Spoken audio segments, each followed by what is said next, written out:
Well, thank you so much, everybody, for coming and joining the event, Making Changes, Seeds from the East.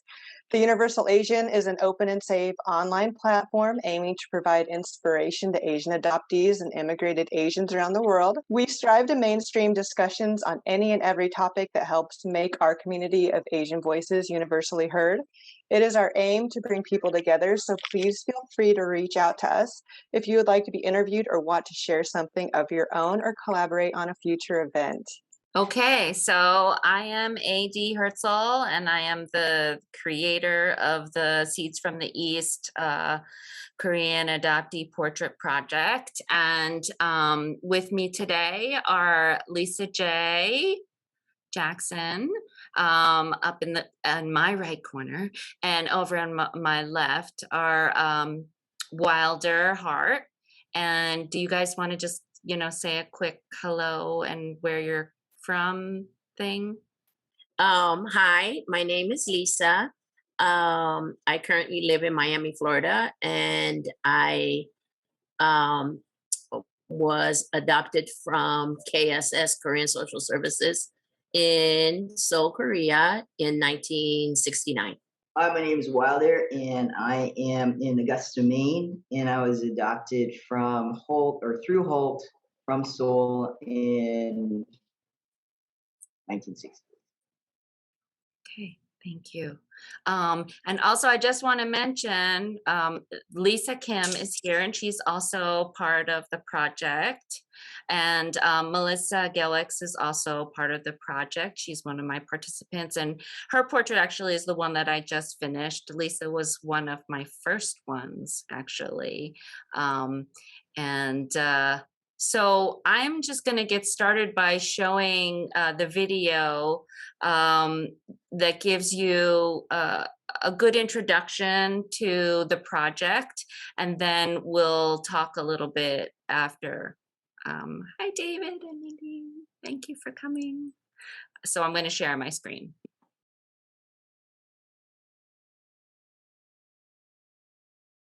Okay, I'm going to stop right there because I want to give credit to for the music "Dear Mother" by the composer Matthew Jihoon Pellegrino. He is actually a Korean adoptee on a Fulbright studying in Korea right now. And the pianist is Leah Myun Shapiro. She is also a Korean adoptee. So this was kind of very nice opportunity for me to showcase their music along, and it just kind of fit really well. So where do I begin? Okay, so I actually wanted to just give you a little history, and let me start my timer so I don't go over time, of how the project began. And so at the beginning of the pandemic, I was not teaching. Originally, I was teaching as an ESL teacher, and there was something that was bothering me a lot, and that was my adoptive mother had passed a couple of years before, and she had left me a folder with all of these photographs and foster sponsorship files. There were more than 50, and they covered the span of 1970 to 1973, where she was sending money repeatedly to Holt in order to sponsor all of these children, which pretty much all of them were adopted. One of them, actually, there was one letter in there that a child had died, but that was the only record that I saw of one that had died. There have certificates that say, so-and-so was adopted to Germany, so-and-so was adopted to France, and then many to different parts of the United States. And so that file was really weighing on me, because knowing getting another file that was my file that I had never seen my whole life. So for 50 years, suddenly having a file of a photograph of myself at 10 days old, which I had never seen before, or 10 days old, because we don't really know. Anyway, so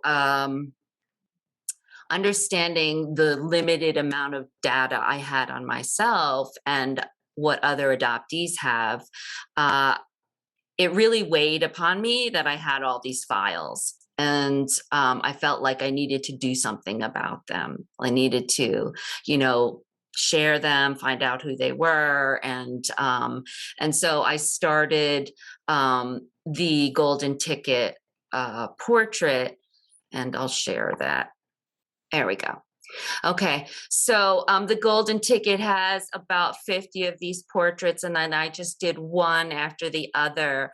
And it was a real, learning experience for me, especially as an artist who, as a Korean American artist, looking at Asian faces and drawing Asian faces over and over again. That was a totally new experience for me. Because most of my models throughout my whole, art education had been Caucasian people. So there was a learning curve, and also I was reading their files and, reading all the details, and it just became sort of an emotional journey that I was having with all of these children who are probably now, my age or older, certainly, because some of them you can see are older children at that time. So after I did those portraits, I did my own portrait, and it was just sort of a matter of course. I'm like, okay, now I guess I have to do my portrait. And then I asked my siblings, because I have 2 adoptive siblings from Korea. My sister came in 1971, a year after me. My adoptive mother had been pursuing her adoption at the same time as she was pursuing my adoption. And I was actually thankful, as I was reading the letters, that the person at Holt was like, oh, well, why don't you just wait until the first kid gets settled, before the next one comes along, But anyway, so my sister came the year after, and then my younger brother came a couple of years later, because I was 2, 3, 4, 5. So 3 years later he came, because he was 4, and he was actually rehomed. He was originally adopted by a family in Texas, and they abandoned him. That was the story that we heard. So we don't really know. And he's actually recently asked for his file, so we might find out more. Oh, that's my 5 minutes. Oh, that was the history, and that's 5 minutes. Okay. So that's how the project began. And so I put together the video for you guys, and I wanted to know, and we have several of our participants here, if for you, Wilder, or Lisa, if you want to chime in on, your reflections about the video, or if there was anything that you responded to, things that I had written, because we had brief interviews, and really haven't gotten to know each other super, super well. And so there is going to be a little bit of a learning curve, even in this experience, for all of us, which I kind of like a lot. So Lisa, do you want to say anything? Or as far as the video, I think I first saw it, and it was a beautiful, I thought it was just really lovely. We see we're all familiar with looking at different adoption photos, or the little advertisement the orphanages send to our parents for us. or send to prospective parents, but to actually see it in a sketch. The first ones, I mean, before you even got to me, before, you know, any of that, I thought it was absolutely phenomenal. You can see so much in in the sketches that maybe you don't see in a photograph. You can see emotions. I guess that's what I thought. And so yeah, I think it's lovely. Yeah, I know. I mean, for me, what caught my attention on the project really was recognizing one of the sketches that you did was of Lisa, and I was already familiar with that picture of Lisa, and it was just like it was, you know, and absolutely with the emotion, like there was just this major depth of emotion, and so I was like, I know who that is. Like before I even knew for sure that I knew who it was, and I was like, oh man, that's like super cool. And so that was initially what got my attention to your project, and for me, you know, just unfortunately, because my family, my dad was military, and we moved around a lot. I didn't actually end up getting to participate in any of like the summer heritage camp kind of projects. So I think you know, I interacted with maybe two other Korean adoptees for like a minute my entire childhood. So I didn't have the benefit of really having other Koreans. I mean, because I think you guys all can kind of relate to this, right? Even though we look like other Korean Americans, you know, once we start talking, our lives are so different, we don't necessarily fit in with that particular group either. So for me, most of my life, like all my life, frankly, I fit in more with people that happen to also be white, but they can't, of course, relate to what it's like to look like this on the outside and have that experience. So it really has only been for me in the last 5 years of being able to start meeting, and still, unfortunately for me, I've only met people in this way, like so by video or through Facebook, through an occasional phone call. I've yet to actually connect with people in person after I've met them because I'm up in Maine. And not saying there's not other adoptees in Maine, but just saying I just haven't. I haven't had that like in-person connection with other Korean adoptees. And so, and I think I absolutely agree that our pictures, our adoption pictures are so meaningful because they really do represent so much. I mean, you know, they represent tremendous loss of everything. And I think before, you know, most of us really ever knew or realized, one of the stories I grew up with, you know, that kind of was like this party, almost laughable. Oh man, now we understand why you were such a pain in the ass kid, was about how you know, the day my parents got me, the next day, I was playing on a blanket by myself and seemed to be perfectly content. And then all of a sudden, you know, started holding my breath, turned blue, started going into convulsions, and was essentially, I was a breath holder, you know, and this was something that I did for the next couple of years. And of course, you know, my parents used it as kind of a, oh man, you know, this kid, boy, had we only known, right? And so I kind of learned to laugh along with it as I was growing up. But of course, now I realize and recognize as I reflect back that, oh shit, you know, that was me probably having the first realization of the tremendous amount of loss that I was experiencing and not being able to put words to that. And so for me now, I kind of allow myself that profound sadness for that, for me at 9 months old to be able to say, holy cow, you know, and here was this behavior or way in which I was trying to process that. And of course, nobody understood at that time. They were just, you know, I don't know how they were seeing it, but it as a precursor to kind of behavior problems that I exhibited, you know, as I grew older.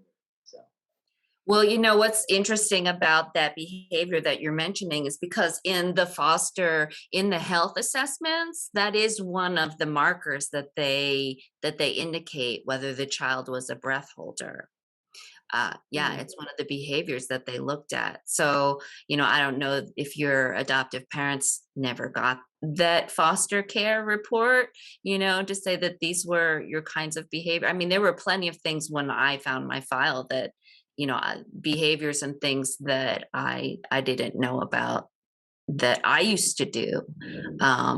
But I was in foster care for 2 years. So, and then pretty much for my assumption about my identity at that point was based on my file that they were my parents. I called them mother and father.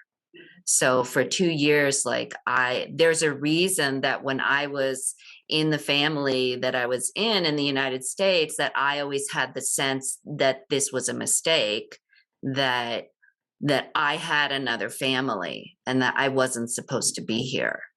And even though that I only came over when I was 2, but, if I look at my file, everything that they've written, it's just so clear. I was totally bonded to these people, who got me, practically as a newborn, and yeah, treated me and expected to be called mother and father.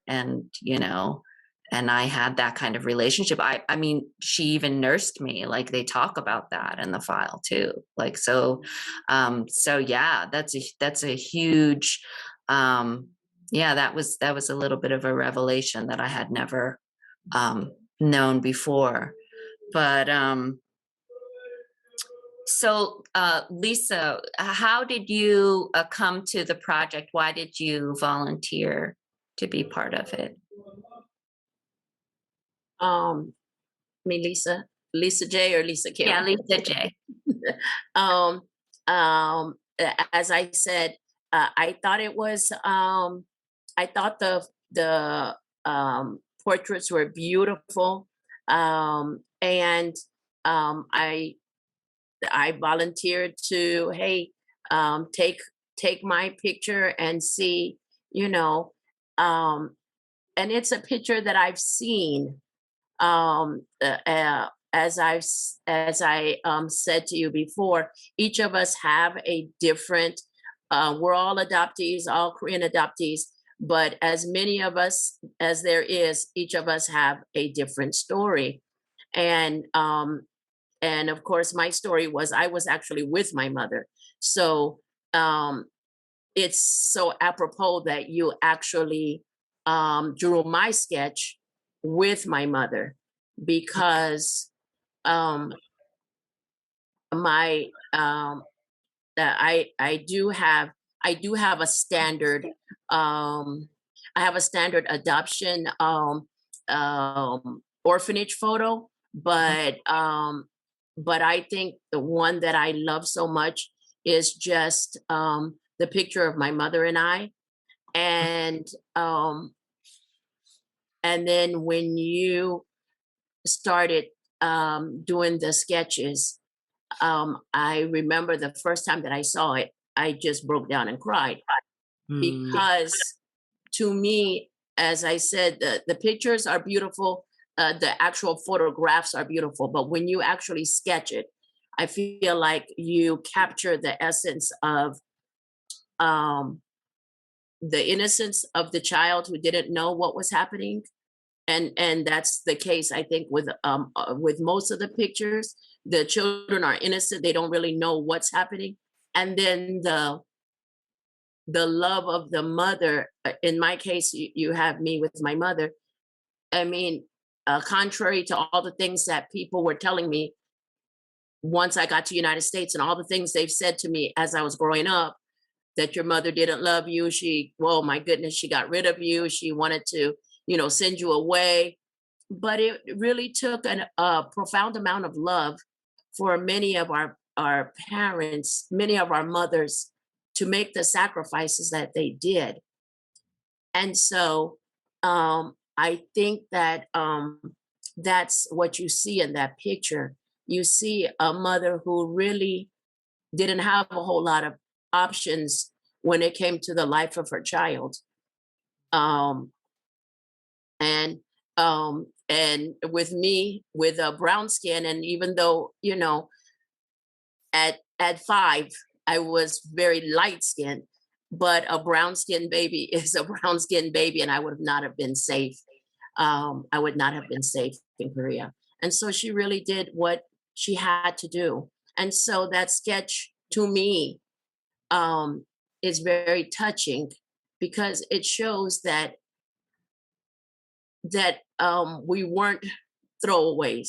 You know, not all of us. You know, as I said, DNA has helped me to find a lot of information that was missing. I mean, I just have I have just gotten on this search just 3-4 years ago, and you know, and believe it or not, it's also because my dad passed away, and he had these boxes. We were never told all of our stories, even though I came to this country at 6.5.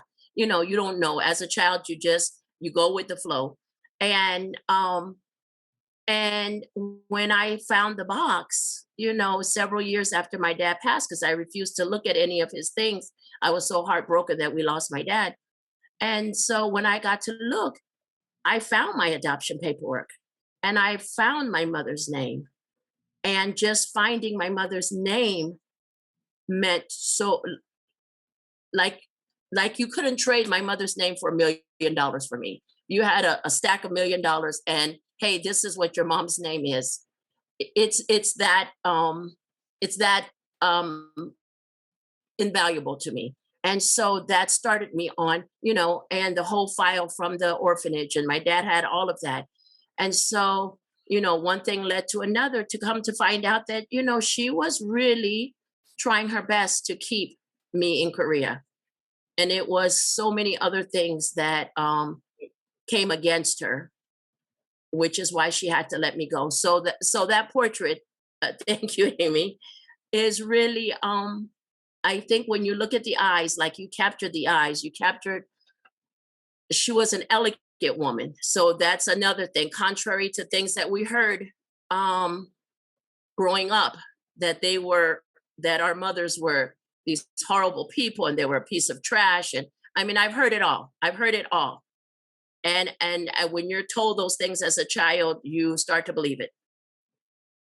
But you capture the essence of the elegant woman that she was, and the difficult decisions that she had to make, you know. And so yes, so that's thank you for capturing those emotions. Well, I did, you know, I brought you into this panel specifically, you and Wilder, because we are all older, and actually all of us, and actually even Lisa, all of our adoptive parents have passed.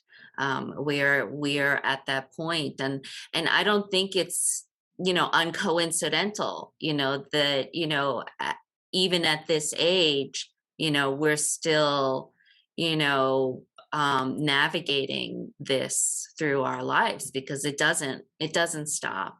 And there is a certain release that does happen when our adoptive parents are not there. Because, you know, regardless of whether the relationship was good or not, you know, we always have this, I think a lot of adoptees have this, you know, self-conscious, subconscious thing that we don't want to hurt our adoptive parents, you know, it's not, you know, even if there are claims, even if there was abuse, then it's not about, like, you know, like sort of exposing it. It's just about, you know, like, yeah, there's these other things that, you know, now I have, you know, the room and the space to breathe out and take a look at them, you know, a little more deeply. So, but what I loved about your story also, Lisa, is that, you know, and I wrote about this in Universal Asian in the current in the November issue, is that yes, your mother really did love you, you know. And so just this story about, you know, how your mother, you know, waited for you. She wanted you to find her, you know. And there were many there were Korean parents who told their kids, you know, I mean, I've listened this whole year, I've just listened to story after story, you know, of, you know, parents and grandparents just like, you know, you find me afterwards, you know, you find me, or just knowing that if they put their name on there, that, you know, you will be able to come and find, find them, and you were not able to come and find her, but that whole time she was waiting for you. And so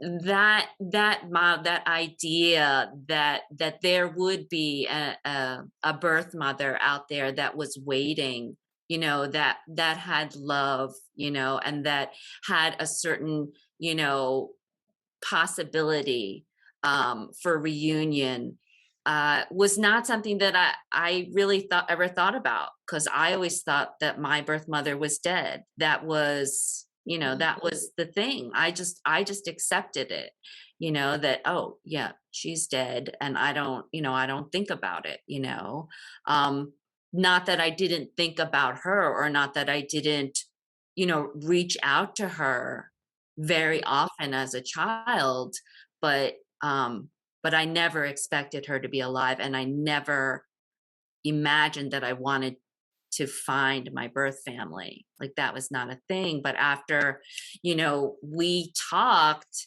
and I learned your story, it made me realize that, I needed to push past, through still some of the, anger and resentment that I had, and think, okay, so maybe, if maybe somebody's out there looking, maybe there's somebody waiting, and I need to make sure that, if they are, then I can be here, I can be ready to, have a change, in my life.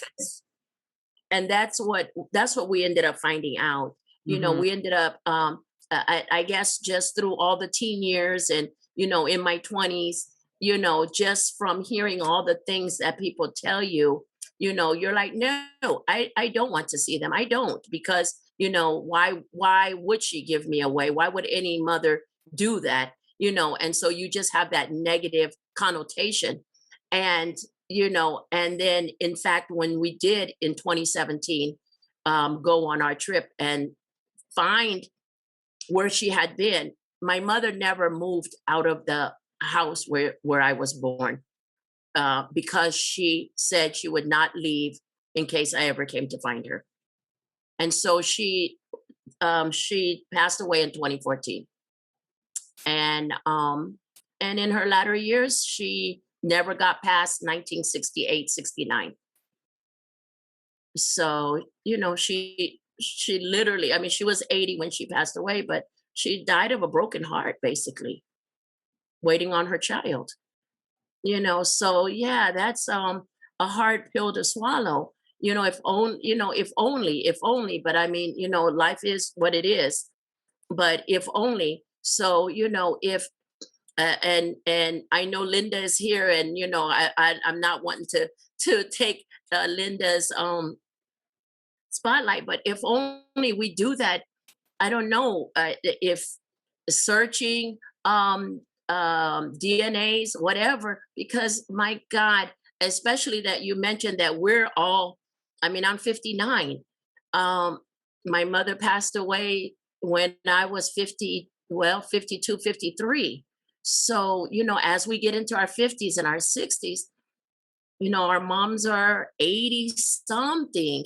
And my God, if we could have just, let me tell you something. When I went in 2017, I'll tell you, I had enough money with me that if I found my mom alive, I would have brought her back to the United States. But we found that she had passed. But that's how much it meant to me, and if I could, and of course, I don't live with regret, but if only, the last year of her, if the Lord gave me 1 year, if he gave me 1 month with her, I would have taken it. So, but it's okay. It's okay. Well, and that is the thing, is that, even as, in some ways, it's almost absurd, that us, in our older years are looking at these like tiny little, 2x3 photographs that are these, remnants of this other life, that we do have a history, and we don't know, some of us, we don't know any of that, you know, and maybe we can get paperwork, or maybe some people can find it, but a lot of it is a real, it's a real mystery. But regardless of it being a mystery, it is still a life. Like, it is still a rooted existence. It was created by two people, and by extended family, and by community, and by circumstances. And, you know, for me, the greater thing in this whole year of researching this and doing this project has been,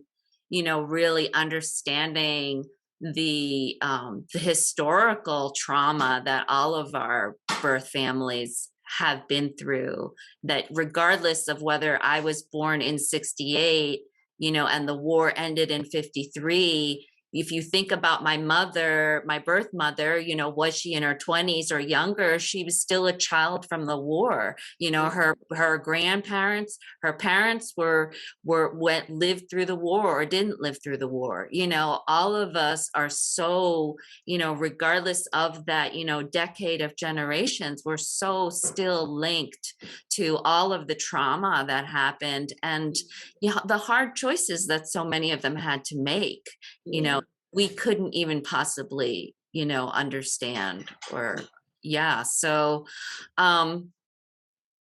the other thing that I wanted to talk about was, because one thing that I liked about us all is we all have different, not only different backgrounds, but, you know, Wilder was saying, you actually and Wilder were both like kind of military kids, so you both moved around a lot, and had to sort of cope with that, you know, making new friends, readjusting to new communities all of the time, and not having a lot of access to other Korean adoptees. Whereas for me, I was raised among other Korean adoptees.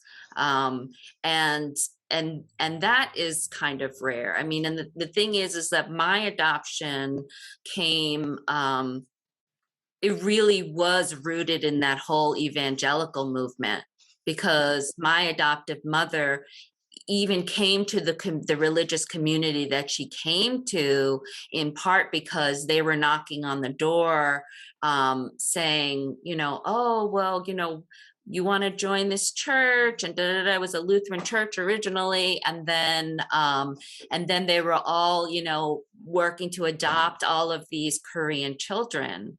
And so by the time that religious community had adopted a lot of children, there were almost 100, if not more, that and then the community, and that's the thing, is that the leader of the community had this plan, you know, from the very beginning. He was like this Sephardic Jew who like pretended that he was a Lutheran minister, and was, you know, teaching as a Lutheran minister, and then sort of slowly started teaching, you know, Judaism, and then kind of revealed himself, you know. So part of his thing, he also did a lot of healings, and it was the 70s, you know.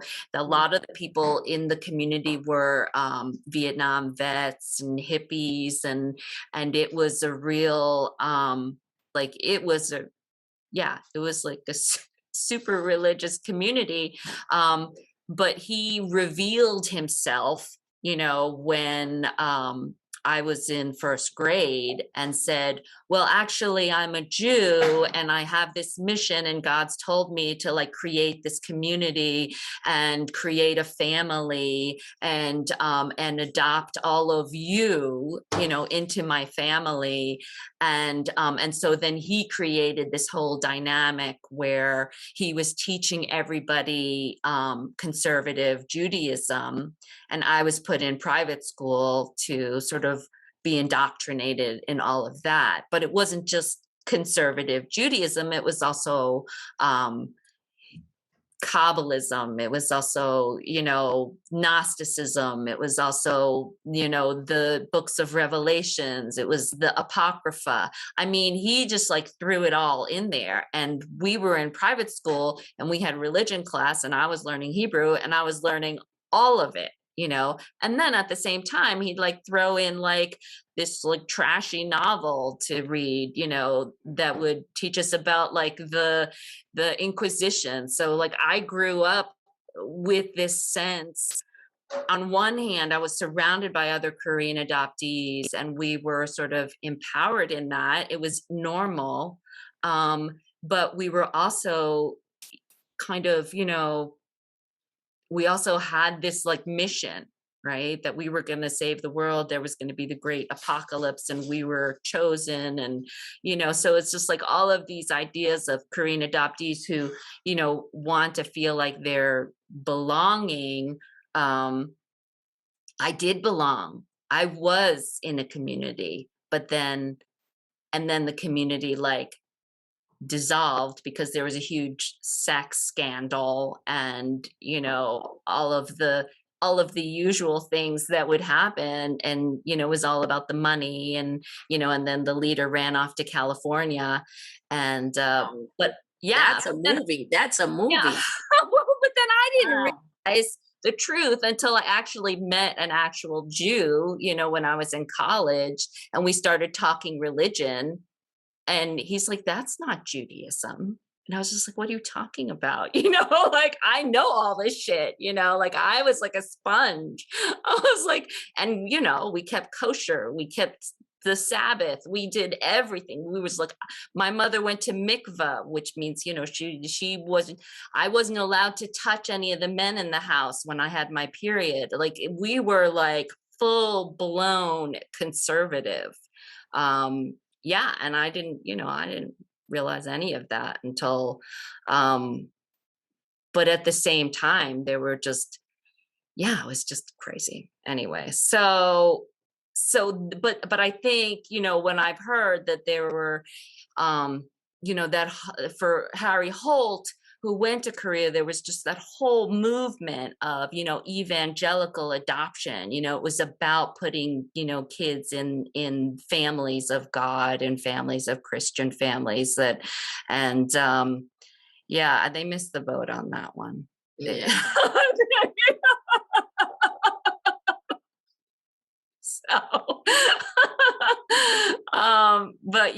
So for me, like the whole, coping with being a Korean adoptee was a very different experience because there were so many other layers of things that I had to cope with and recover from before I even started thinking about, this other part of identity. See, Wilder, it's 10 of 11 and so much talking and not even a lot of talking. So I hog the stage too much and you haven't spoken very much. Do you want to talk a little bit about, moving, from military base to military base, how that was for you in connection and coping? Well, I mean, so and my parents adopted because they couldn't have children, biological children. My mom had a couple of miscarriages and at least one ectopic pregnancy before they had adopted me. And so my dad was stationed in Guam, and before they were headed stateside, he was able to catch a hop over to Korea, and he spent about a week over there. And that he ended up being introduced to me and made a decision that he was going to adopt me, and that was about 6 weeks old.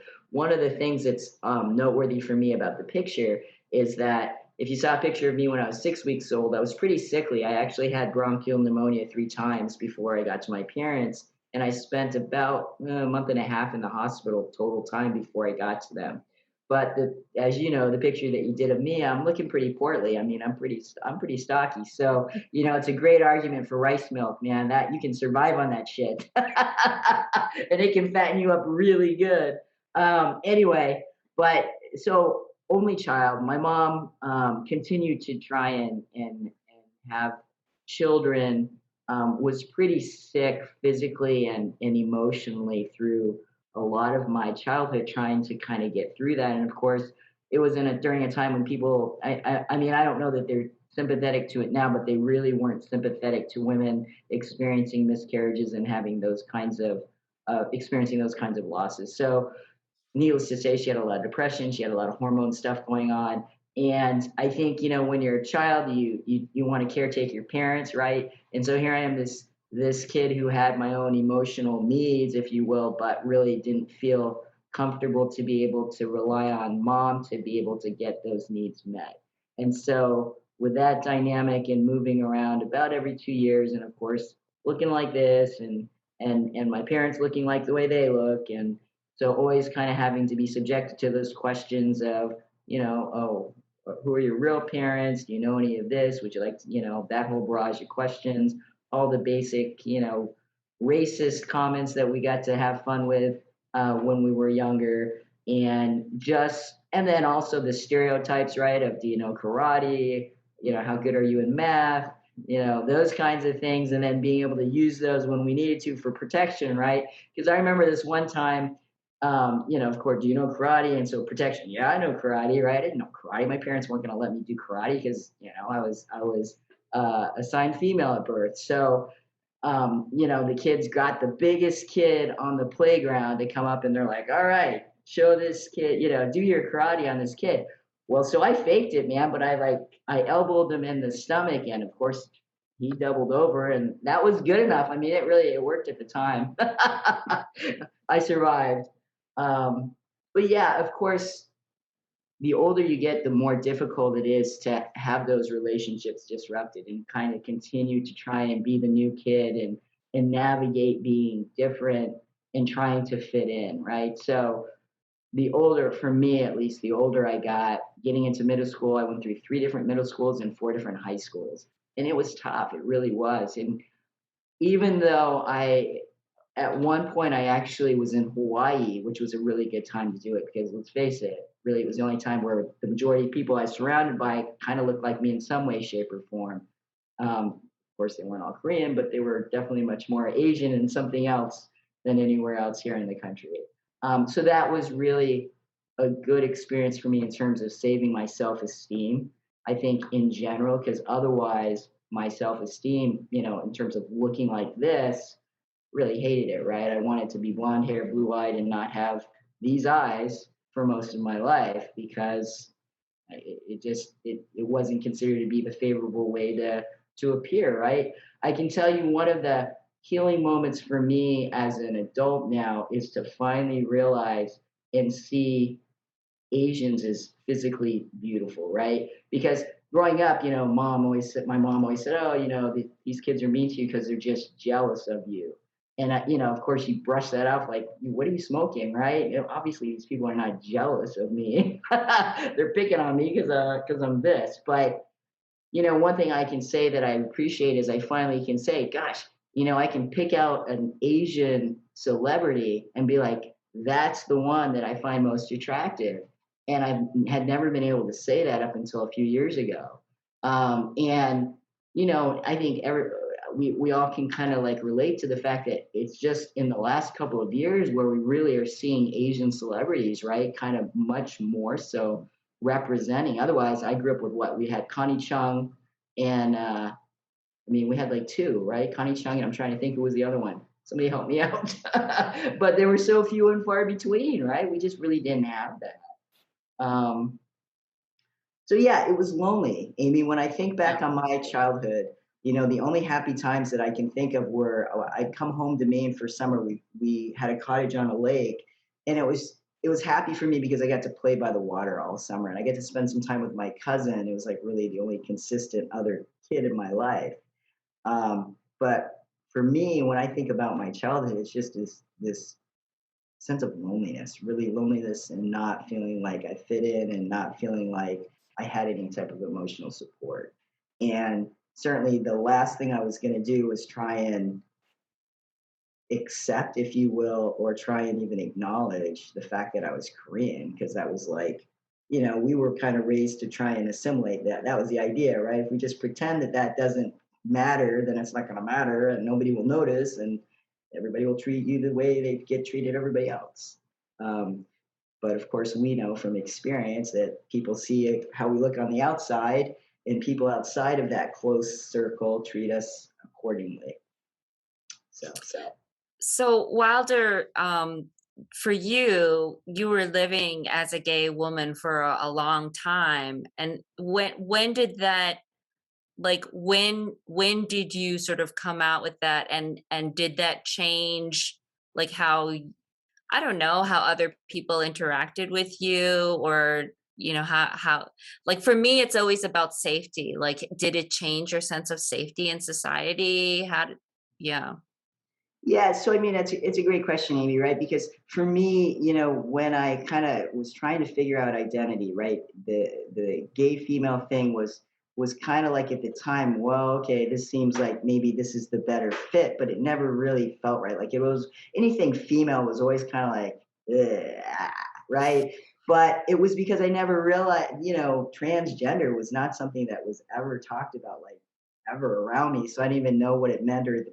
And what's weird, right, is even within a gay circle, it still really wasn't talked about. Like there were people in drag, but that wasn't, me dressing up once in a while as a masculine. That to me, that wasn't. It's not the same thing at all. And so it wasn't until really, literally a few years ago where I finally had the experience of being able to interact with a couple of people that happened to be trans, and they started sharing their story, that it was like immediately this light bulb clicked on for me, and it was like, oh, and it was like, oh shit, literally. But there was no hesitation for me. I mean, it was just finally like, oh my gosh, I finally get it. Like this is what's been happening for me as another kind of identity thing. As far as safety, yeah, certainly that is another dimension, right? Is it really safe to be trans? I mean, that's a whole nother conversation we could take hours to discuss. And talking about it, how it intersects with me as an adoptee, though, is it really is problematic, right? I'm finally at that point where I feel like I'm emotionally able to deal with going back to Korea for the first time. And I have all these barriers with just basic paperwork because of name change, gender, the whole nine. So, anyone who knows with a naturalization certificate, if you have to replace that, you're looking at like $600, $700. I mean, it's ridiculous, really, when you think about it. And not only that, you have to jump through about 853 hoops to get all of that stuff updated. I have a state birth certificate through the state of Oklahoma, but as you can imagine, that state is not warm and fuzzy when it comes to gender stuff. Mm-hmm. And so even though theoretically they're supposed to see Maine as ruling jurisdiction, I tried to get stuff changed, and I sent them like the legal stuff that I have here in Maine, and they're like, yeah, no, we don't want to acknowledge that because it doesn't have A, B, and C on it, even though it's legit here in Maine. So I'm like in this holding pattern. And so now I'm finally at a place where I really would like to go back to Seoul, because I feel like that's probably something really important. And my hands are kind of tied at this point because, who I was before when I was, 3 years old, and my little picture on my naturalization certificate is certainly not how I present now. And I think people would look at me and be like, yeah, I don't think that's you. You know what I mean? So even if I wanted to try and use that, it's not really an option. Did that answer your question? Yeah, I think that's the thing too, is there are always so many layers for us to like peel back and realize, even, just as adoptees, like even like when you talk about, your association as like positively associated as an Asian person, like even just getting to that place for so many of us, takes a long time. Certainly took me, 40 years, I mean, it takes a long time, and our time is just about up. But one thing that I just sort of want to close with is that one thing that I love about this project, and part of why I started it, was because when I was doing these portraits, people online were responding to them. And then it was starting conversations, it was starting self-reflection. And And that's really the ultimate goal of the project is to build community, to get adoptees to, look at themselves, think about their journey, maybe be ready for change, maybe not, but to hear other people's stories and see what they're ready to see, and make the changes that they're ready to make, because we're all in very different places with very different experiences. But there is always this kind of aha moment that happens when we get together and we talk, because regardless of our upbringings, regardless of where we were, brought up, and any of the, external things, something is just, we understand that translocation of identity,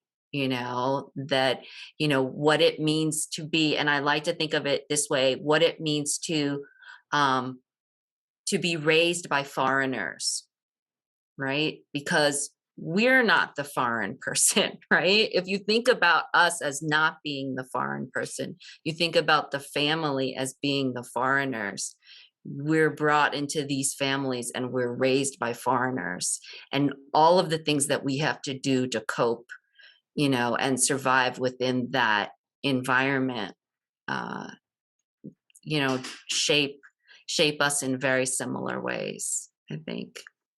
So I was going to open it up to questions. It's 11:03 and it is late. So unless somebody, has something in the audience that they want to, and if you guys, if you want to say, if people want to ask questions, and then, maybe we can answer them. And so I guess I was going to have a taste of soju in my mother's German teacup, which is totally. Well, do it. Are you still going to do it? Yeah. All right. Here, I'm just going to do it. I took the one who has the least amount of alcohol. Like, these things have a lot of proof. Oh yeah. 19, 20, like I got 17%. Is that, do you have the same one as me? I chose I have a peach one. Oh, you have a peach one? They didn't have any flavor, so I'm only gonna pour a little, because this is like a nightcap. It's gonna put me out. Which is good, right? So I say kanpai, right? And I'm gonna cheers. Can I just do a shameless plug? Oh, see, now a lot makes sense. So go ahead. So on the 10th, I think it's next Wednesday. Yes. I will be here presenting on DNA testing, and we can also, continue the conversation about being an adoptee and finding our families, and DNA testing. And sometimes DNA testing is the only way, because Wilder, your paperwork has changed from when you left Korea. Lisa, I was with you in 2017 when you found out about your mother, but then subsequently you found your half brother, who is half Vietnamese, through DNA. So we have a lot of gaps in our adoption paperwork. And so anyways, next Wednesday we'll have a conversation about DNA testing. Yes, I will sign up. I've signed up, actually. But I will say about the soju, which makes a lot of sense now, I will tell you, is that I'm not a drinker at all, and I can't drink wine anymore. It makes me sick. Beer makes me sick, makes me ill. But when I was in college, I would drink vodka, or I would have shots of Southern Comfort. And so this is very much like vodka. This rice, this soju, it's just like a little shot, and it makes you warm in your belly. Not that I'm promoting any alcohol use. The alcoholism. I didn't mention, but I am a substance use treatment provider, and I do run a program here in Augusta that actually covers about 8 of the counties here in the state of Maine. So AD, I'm happy to send my card your way. Okay. We provide telehealth services as well. All right. Well, I haven't really had a drink in I can't even tell you how long it's been. So. Yeah, denial is really kind of the first stage, but it's okay. It's all good. All right. Thank you guys so much. I was just going to say before we close, did you want to just mention something about the prints? As far as people being able to purchase the prints, or the displaying, the showcase you're going to do? The prints, they were on they're on my website. You can order them. That's a limited edition. So that means as many orders as I get is the number of prints that I'm going to make. And, so I can give you the link, also, but there's, it's on my website, and, I'm running the fundraiser this whole month to try and raise funds for shipping, because we might be showing in Boston, because I've connected with Mindy Sonis-Cha and her Be Seen project, and she wants to maybe co-produce a show in Boston in 2023. So that would be really good. But otherwise, there's lots of planning happening in the background. And if you're planning to come to Philly, the opening is going to be on the 30th. Ask me about a hotel. I think I'm going to be staying at the Marriott Courtyard, which is a little bit of a ways from the venue, but it's a nice place. And so if we all stay at the same place, then we can hang out, and drink soju. That night. We don't have to drink soju. They won't have it probably. I mean, unless we get it from, Koreatown, but yeah. All right. Cool. Okay. So thank you so much. Good job. And Linda, send us your link too, because I don't think I'm signed up, but send us your link too. It's on the way. Soju. All right. Have a good night. Thank you, everybody. Thank you. Thank you, AD. Good night. Good night. Good night. Good night.